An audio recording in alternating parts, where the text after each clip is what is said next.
I assure you, it's 100% correct. Now, rather than diving into the science of color and how light creates colors, I'd rather just give you an example of how warm and cool colors or color temperatures can be reflected in nature. Now, let's just go ahead and close your eyes for just a moment with me and picture yourself in a scene. Let's imagine that we're outdoors and it's fall and we're surrounded by trees and nature, and really everything is beginning to change colors. The grass is dying, the leaves are starting to fall and change colors. Really imagine the colors that you would see in this scene. Now, I'm going to show you an image here, and the colors that you see should be somewhere around these right here. Now, these are very fall-like colors. Now, let's just change modes for just a moment. Let's go ahead and imagine that we're deep in the heart of winter. Everything is very cold. There's snow on the ground. Maybe we're out in the middle of sort of a field and there's a lake nearby trying to freeze. Just imagine with me the colors you would see there. Now, let's look at this image in front of us here. This is maybe the color scheme that you would see. Now, in looking at these two images, we see really great examples of color temperature. Let's go back to our color wheel and we'll break that down here. Now, I've got here the 12 segments that we've spoken about before, but before we go ahead and proceed here, I'm going to go ahead and try and erase the distinction between these segments. I'm going to go ahead and apply a radial blur to these. And what that's going to do, we need to make sure that we're not on our text layer. Let's come down here and select our color wheel, and let's go ahead and apply our radial blur to that.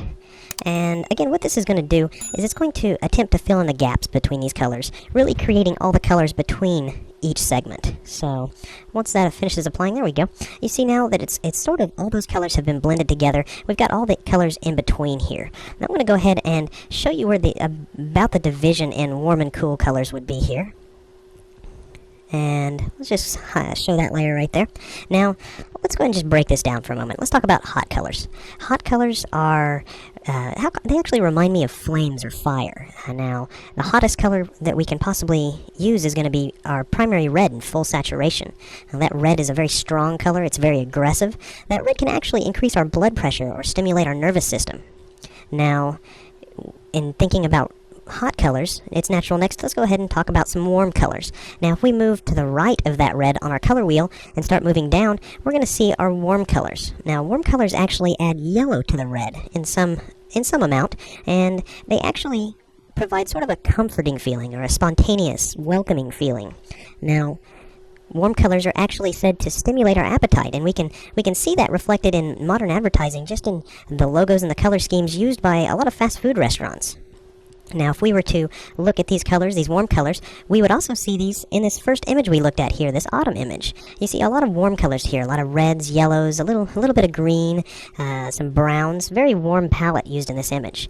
Now, moving back over here to our color wheel, let's talk about cold colors for a moment. Now, the coldest possible color is going to be our primary blue in full saturation. Now, that blue actually has the exact opposite effect of our hot primary red. That blue actually is sort of calming, and it actually can slow our metabolism. Blue is actually thought to be able to suppress our appetite. A lot of people will paint their kitchens in tones of blue. Now, examining the colors around that blue color, you're going to see our cool colors. Now, our cool colors are refreshing, they're soothing, and they're calming, and they include anywhere from these blue-greens down here all the way up into these violets and deep purples up here. Now, we can see sort of this cool color palette reflected in the second image we looked at. There's very much a blue theme going on here. Now, we've got a variety of tints, shades, and tones of blue, but overall, this image is very blue. Let's go ahead and go back here to our color wheel. Now let's talk for just a second about combining our our warm and cool colors in one composition. If we were looking at that same image, that tree that has sort of an overall blue theme to it, if there was like a glowing campfire, sort of maybe next to the tree underneath it, with a camper next to it, that warmth surrounded by that color scheme of cool colors, those warm colors would actually advance towards us, while the cool colors would actually recede into the background. Now, if we had a very hot color right next to a very cold color, those colors would actually tend to vibrate. Now, in saying this, they actually sort of compete against each other, and looking at them right up next to each other, they tend to just shake just a little bit. Now, as a designer, it's important that you understand color temperature and how to use it in a composition or in a project. Now, if you're using colors in a layout, maybe you could use a cool color scheme for your project with just splashes of warm color to make certain important areas pull off the page or advance towards the reader.